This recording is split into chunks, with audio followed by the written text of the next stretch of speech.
Kamusta ka, tropa? Yo, it's your boy, Hungry Colette. Back at it again. Another day, another vlog na naman tayo. At dahil Foodies Life, samahan nyo kaming magputrip dito sa may Teriyaki Boy, katropa.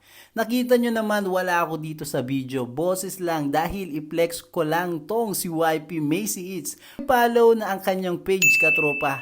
Salamat po, at meron din po siyang YouTube, mga katropa, at syempre TikTok, Animaze TV. Kami nga pala ay aspiring content creator na pinapasahod ni Google AdSense sa YouTube at Meta sa Facebook naman. Pero next month, January 2025, beta na ang tawag sa kanya dahil sa bagong updates ng kanilang term and condition na kung saan pinagsama-sama na ang sahod sa bawat tools ng monetization. At mabalik tayo sa food trip, katropa. Ito kasi ang madalas naming banding ni Macy Eats, ang mag-food trip, or madalas cooking mode siya ng trip namin kainin, tapos kwentuhan, plano para sa future, at syempre isa ito sa aming quality time. At naniniwala ako sa kasabihang kasama kang tumaba, kasama kang tumanda pala, mga katropa. At alam nyo rin ba, mga katropa, na pagtanto lang naming dalawa na ang tagal na din pala naming magkasama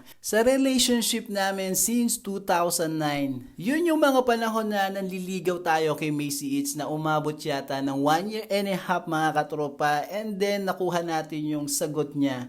At syempre, hindi natatapos dun sa sinagot ka lang, dahil pag sinagot ka na ng babae, talaga namang hahamakin mo ang lahat.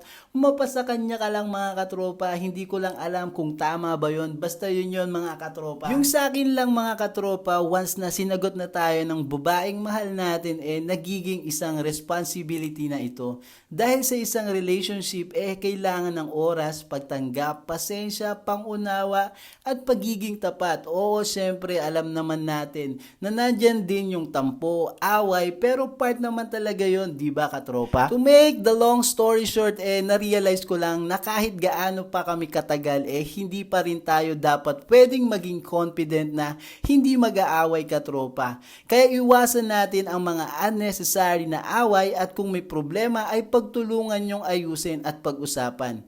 Solusyonan nyo kaagad, mga katropa. Kaya tinawag na partner dahil ang isang relationship ay isang partnership, at higit sa lahat, lagi nyong pagdadasal ang bawat isa.